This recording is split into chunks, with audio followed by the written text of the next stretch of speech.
What's up, guys? YCS Dallas going to be taking a look at the YCS Dallas 16-0 winning Infernoid deck.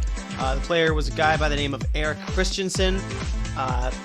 There's only so much to say about that and its impressiveness in the sense that this guy went fucking 16-0. He won 16 matches without losing any of the matches. He probably lost a single here or there, I'm assuming, but the fact of the matter is, he didn't lose a single match. He won 2 duels in every match 16 times, and that is insane.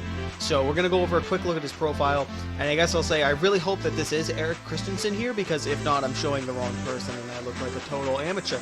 But Buddy was playing a few odd techs in his deck. I'm not going to lie, I'm not 100% on Infernoid builds after they got, Devati, and even more realistically after they got Decatron. The only thing I can say about Decatron is that for sure they'd be playing 1-for-1, and obviously I guess that's true because I can see 1-for-1 in his build. But I mean, going over real quick, he's running 25 monsters, which I imagine is a little bit on the higher end. I'm not sure. Inferno hasn't been one that I've been paying too much attention to. I've been trying to understand Form Mages and all these nonsense Pendulum Magicians, so they've fallen under my radar, I will not lie. But I mean, he's running a mostly pure build here. He's got 4 monsters that aren't Infernoid. You got Card Trooper, which can obviously mill 3 and draw 1 when he's destroyed. I think it's just, destroyed in general. And then he's got 1 Lila for just popping Spell and Trap, and Raiden obviously is self-explanatory because you can summon him, mill 2, and turn mill 2 more. And these guys are just like the new age Lightsworn in a sense. They're all about milling and getting their stuff in the graveyard and all that nonsense, so it makes sense that they'd run a few cards. They've got 2 charges, probably helping them out a lot, not only because it mills, but because it'll search out the odd Lightsworn to pop a Floodgate or something. But the main thing that's interesting that people are saying is he's running Rekindling. The only Rekindling target in the deck is Decatron, but Decatron is just like well, he is the head, but he's like the head of the deck. He does everything the deck needs it to do with more consistency, at least. His effect is really just, whenever he's normal or special, to Foolish 1 Infernoid from your deck, and it becomes that name and gets that effect. So if you're playing against an opponent and they've got like something on the field that you don't want to hit the graveyard, you can send Antra, who can bounce it because Decatron will take its effect. Or if they've got a spell or trap you need to get rid of, or you want to pop a Pendulum Scale, pop a Scout, pop a Vanities, or Imperial Iron Wall, which really hurts against Infernoids, you can just send Patrulia and pop that, or whatever it is you need to do, pop a monster with Harmadic. And the options are all there. He toolboxes your deck for you.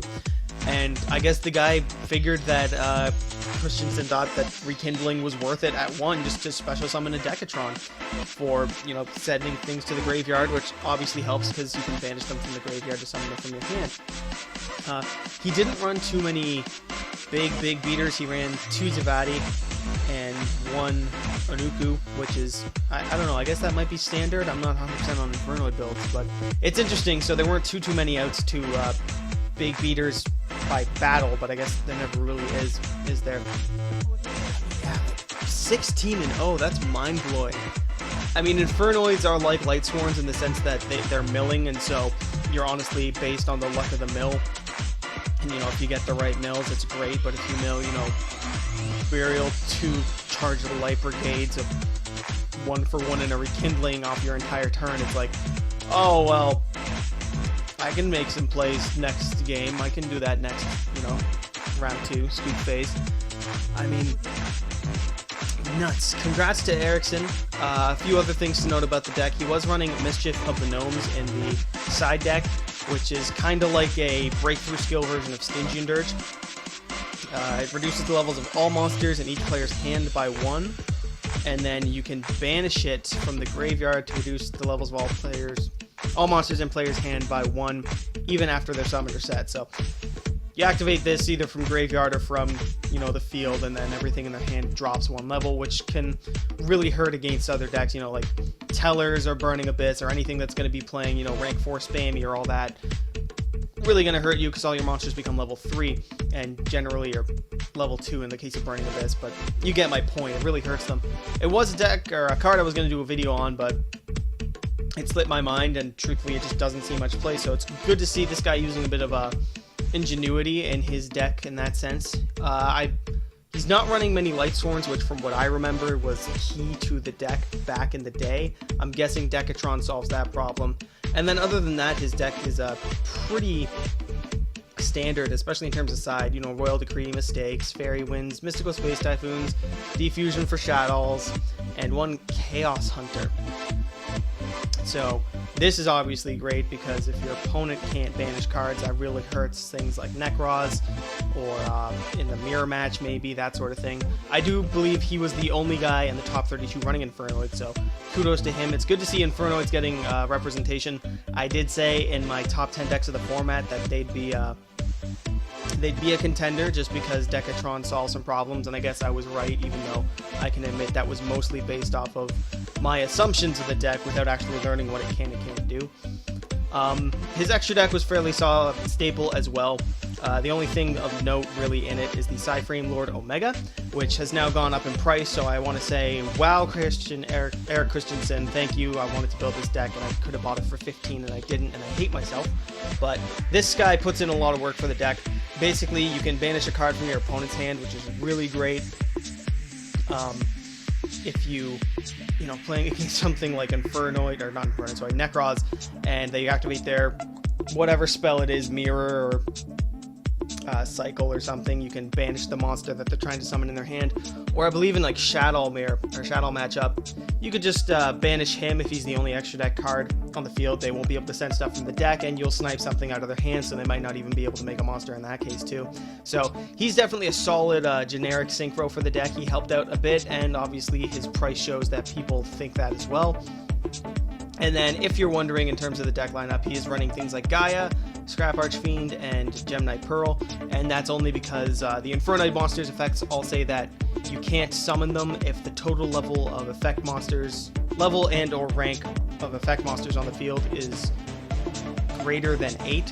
So if you have like a level 4 and a rank 4 on the field, you can't summon any more Infernoids because that totals 8 in terms of the combined level of rank, but it's only for effect monsters. And so because Gaia, Scrap Archfiend, and Gemknight Pearl aren't effect monsters, they can serve as beaters on the board, and then they won't take away from your level limit. So if you're running about that, that's what that is. I'm not going to go too much into the exact profile and the numbers. I'm sure you can find it elsewhere online. It's, I imagine, fairly staple in terms of the monsters he's running. Like, no one runs level 5 because discarding from the hand doesn't even help you that much, especially saying something like Shadow or Burning Abyss. But he's running Atondel, which was my favorite, which I believe is the one that can attack twice, and also the one Satiamus that lets you banish. I might have those reversed, but you get the point. So obviously big kudos to Eric Christensen. Infernoid 16-0, crazy, whether it was luck or like there has to be an element of skill in here if you're going 16-0. Like, you didn't win 16 matches based on luck alone. Like, he has clearly some competence. He's running the one Power Trap in Torrential. He clearly looked at the deck and studied it and did all his work for it. So big kudos to him. If you hate Infernoids, Dueling Network and YGO or any online dueling network sort of thing are going to be flooded with this deck, I'm sure, and I'm sure your locals, they're going to be popping up more and not just, you know, the hype train behind it. Now that the deck went 16-0, people are going to think that that's what the deck can do consistently, because people are just, they want to believe, and let them believe. It's a fun deck. It's good to see it getting its reputation finally after all this time, because there were constantly people saying, you know, it's going to be a thing, and now it kind of is. And yeah, I'm rambling, so there you go. 16-0. Congrats to Eric Christensen. Thank you guys for watching. Go ahead, leave a comment, tell me what you think about Infernoid or any of that nonsense. We'll see you next time on YGO Strats.